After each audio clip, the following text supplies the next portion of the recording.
Hi, I'm Andrew. You're probably watching this video because you're interested in becoming a CNC machine operator, or maybe even a CNC machinist. CNC machining is integral to modern manufacturing, and parts made on computerized machine tools impact almost every aspect of our lives in modern society. So what is machining, and what is a CNC milling machine in very basic terms?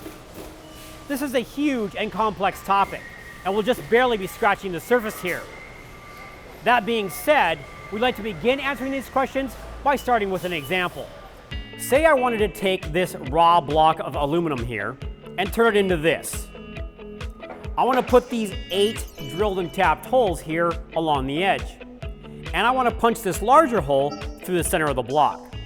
I also want to carve out this pocket in the middle, and I want to smoothly profile the outside corners of the block. And I'd like to make 100 of these. Now, prehistoric people might have used obsidian and fire-sharpened sticks to do the work, but of course, that won't work on this material. The ancient Greek Archimedes is credited with developing the rotating drill bit, although there is evidence that the Egyptians and Chinese had developed similar versions. Early drill bits worked well enough for wood and softer materials, but how do we turn them fast enough to get through this metal? This is an auger bit for drilling wood, a direct extension of the Archimedes screw. And this is the hand brace I can use to drive this bit. This is my dad's, and it's easily over 70 years old. With these tools, I can drill holes, in softer materials, of course. But can I drill this group of holes identically in this block?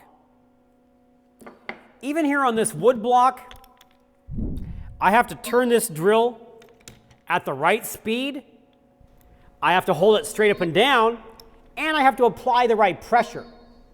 Every aspect of the motion is under my control, and every hole I drill is a new chance for me to do a good job or not so good a job. Now this drill bit is not designed to cut metal, but let's put one in here that is, and then we'll move over to our aluminum block. Even with this metal cutting drill in here, I really can't generate enough torque to get through the first hole. And even if I could, I'd be out of breath before I got halfway through the second one. So how about my 100th block? Forget about it. But I could use this power drill and a proper metal cutting drill bit. The electric motor inside does all the work, and I can drill all 8 of these holes. But just like before, my hands and coordination still control the quality of the holes I make. Now, I've taken some measurements and made some marks where I want to drill. But I still have to hold the drill straight up and down, apply the right pressure, and make sure I'm drilling right on target at the spots that I marked. So, I can drill the 8 holes, but are they identical and in exactly the right place? Probably not. There's still lots of variability in this process, and I also haven't figured out how to make this pocket or profile the outer edges yet. To get closer to making identical holes, I can use this drill press. Now we're beginning to get somewhere. The more powerful motor does the work, and this column attached to this heavy base makes sure each hole is straight up and down. I have my workpiece resting flat on the table, but I still have to control how fast I feed the drill bit into the metal. Plus, I still have to move the block around and eyeball where I should drill each hole. It's very difficult to guarantee exactly where each hole is compared to the others. And how about that pocket in the profile? Well, let's step into the world of the milling machine. The word milling brings to mind machines from the past that were made to crush, grind, and pulverize grains, flours, and coffee.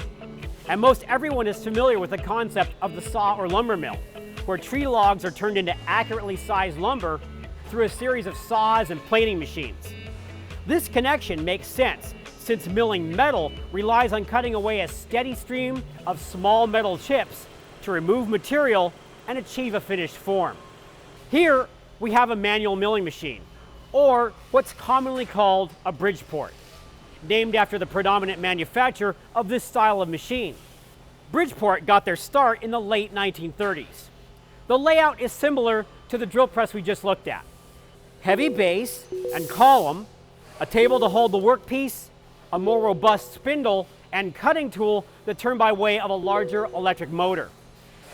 The big difference between the drill press and the milling machine is that here I spin these hand wheels that move the table and workpiece side to side and up and down relative to the spindle. And to do the cutting, I'll use what's called an end mill. This is one of the most useful general purpose cutting tools out there. It can cut in almost any direction and remove material from this block just about wherever I want. Now, I can finally make this pocket and profile the outside of the block. When it's time to start cutting, I control the position of the machine by watching these equally spaced readings here on the rotary dials, so that when I rotate the dial a specific amount here, I get a repeatable specific movement here where I'm cutting my workpiece. Now, just like when we went from the hand drill to the drill press, this milling machine is controlling variability by controlling motion. But this machine is still controlled by hand motion. I can easily make a mistake and move too far or go too deep during a cut and ruin the part. In short, I can be quite precise, but operator's skill, knowledge, and focus still greatly influence the end product. Remember, I need to make 100 of these drilled and milled blocks. I might do a great job on the first 10 blocks, even if I have to go slowly to make sure I get everything just right. But as it gets later in the day and I start getting tired, the chances increase that I make errors that will make some of these parts unusable. In other words, we want to be able to control every single movement between the workpiece we're cutting and the tool that's doing the cutting, and then do it over and over again the same exact way every time. The manual milling machine brought us closer to complete control. So what came next? Leaving out many important improvements, innovations, and manufacturers along the way, the next huge step in controlling motion and variation was to create a machine powered by electric motors and controlled by a computer, or what would become the modern CNC machine.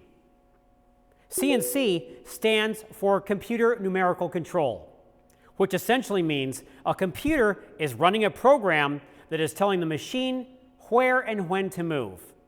With electric motors providing accurate positioning and a computer telling the machine what to do, the end result is that every part made in a CNC machine can be just like the one that came before it and the one that comes after it. We can refer to this as the concept of interchangeable parts. As soon as you can use any part from a batch of many parts to build your product without any custom fitting, you have the foundation of manufacturing in an assembly line fashion.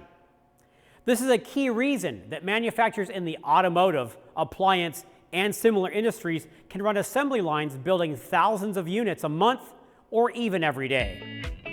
Now, Gene Haas didn't invent the CNC mill, but way back in 1988, he brought affordable vertical milling machines like this one to the industrial machining market and changed everything. His innovative, economical, and intelligent designs are what have pushed Haas Automation to become the largest CNC machine manufacturer in North America. 1 out of every 2 CNC mills sold in the United States has a Haas logo on it. Great performance with exceptional value has always been at the heart of Haas's approach to selling machine tools. Today, we make many different CNC machines, but we still come from the same direction, providing constant innovation and the best value for your money, the same way we did 30 years ago when we started with the very first one right here. So that's a snapshot of where we came from. Now let's look at one of the most popular machines we build in the present day and compare it to the manual machine we looked at a few minutes ago. Now we're back on the factory assembly floor. This is a Haas VF2 vertical machining center that's just about ready to ship. Right now at the tail end of 2018, we're building 20 of this size VMC every day. As I said, it's one of our most popular machines. If we move over to this one here, where the sheet metal enclosure hasn't been installed yet, we can see that this CNC machine and that manual milling machine have many similarities. We still have a heavy, rigid cast iron base. We have a saddle and table assembly where we'll support our workpiece. And here's what we call the column. This casting is essentially the backbone of the machine and connects the base and the table assembly to the spindle head, which of course holds the spindle. This spindle is larger, more powerful, and capable of much heavier cutting, but it's still the same concept as the manual mill. Here are the electric motors that make the machine move. They rotate what are called ball screws. These precision ground screws translate the motor's rotating motion into a very accurate linear motion.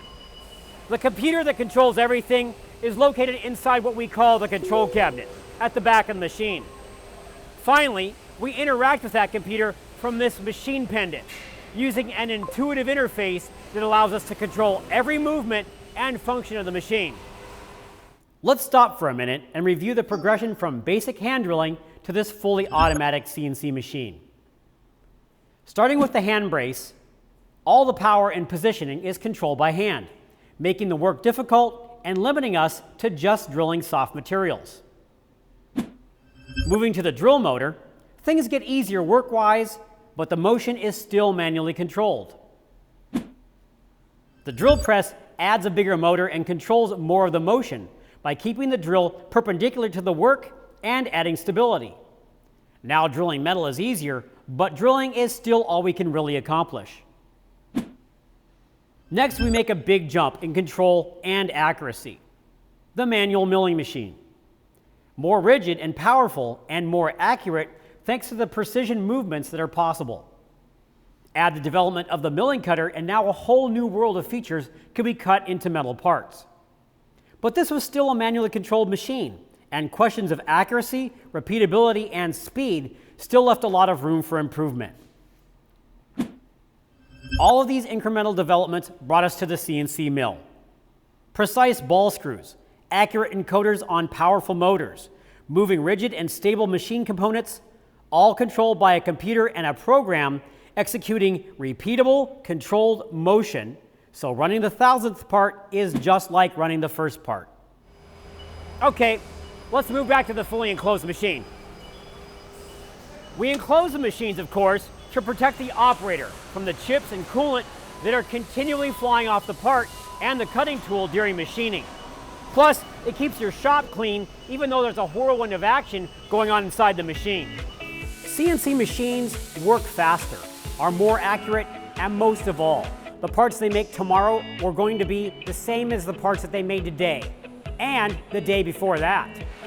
That speed, accuracy, and repeatability allows the cost of each of those parts to drop dramatically compared to what it would cost to make on a manual machine. Those 100 blocks I needed to machine that were going to be so difficult and time-consuming to get finished using machines from the past, on this VF3SS, the big brother to the machine we were just looking at on our assembly line, this block with its holes, pocket, and profiling takes less than 6 minutes to produce. Problem solved. So what kind of parts can you make on a CNC? Look around you. Look at everything, from the parts inside your computer and your cell phone, to the car you drove to work in today, the key fob you used to get into your car, even your shoes, the metal studs in the buildings around you, the aircraft that takes you away on vacation, and most of the man-made things in between. A CNC machine either made the part, made the mold that made the part, or made the parts for the machines that made the part.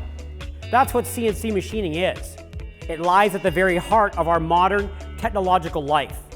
By learning to operate these powerful, life-changing machines, you put yourself into the middle of a fast-paced, innovative world that makes products to help people do more and to live better.